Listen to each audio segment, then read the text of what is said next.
তো hello viewers, কেমন আছেন সবাই? শাকিব খানের রকস্টার মুভির টেজার 2 চলে এসেছে। তো এই রকস্টার টেজারটির মধ্যে আমরা যে সকল জিনিসপাতি আমরা নোটিস করেছি সেগুলো আজকের এই ভিডিওতে আপনাদেরকে বলবো। তার আগে বলি, আমরা রকস্টার টেজার 1 এ যে সকল মিস্টেক বা যে এআই সবাই বলছিল বা এআই এর ব্যবহারগুলো দেখতে পেয়েছিলাম, সেগুলো কিন্তু এই টেজার 2 এ এক ফোঁটাও নেই। এই টেজার 2 এর মধ্যে এআই এর কোনো চিহ্ন নেই বা কোনো এক্সট্রা অর্ডিনারি কোনো সিন নেই। যা দেখতে পাবেন একদম জেনুইন। আর কিছু কিছু শট রয়েছে ভাই একদম মাথা নষ্ট। আর অনেক অনেক সিন রয়েছে যেগুলো বিদেশের মাটিতে করা হয়েছে।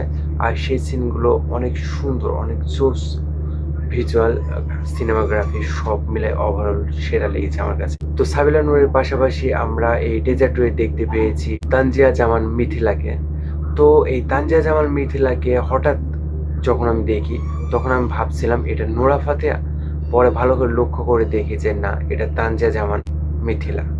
তো আশা করা যাচ্ছে এইবার ঈদে দ্য বেস্ট সিনেমা হতে যাচ্ছে রকস্টার। আর হবে না কেন, রকস্টারের বিপরীতে কেউ থাকছেই না তেমন। থাকছে বলতে মালিক থাকছে, আরিফিন শুভর, আরও কিছু কিছু মুভি থাকছে, বাট হাতে গোনা দু একটা ছাড়া আর মুভি নেই এই ঈদে। তো রকস্টার হতে যাচ্ছে একদম ফাঁকা মাঠে গোল দিতে যাচ্ছে।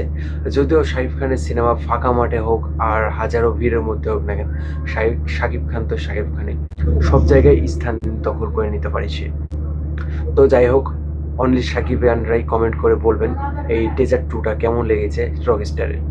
আর নেক্সট ভিডিও পেতে অবশ্যই চ্যানেলটিকে সাবস্ক্রাইব করে রাখবেন। ধন্যবাদ।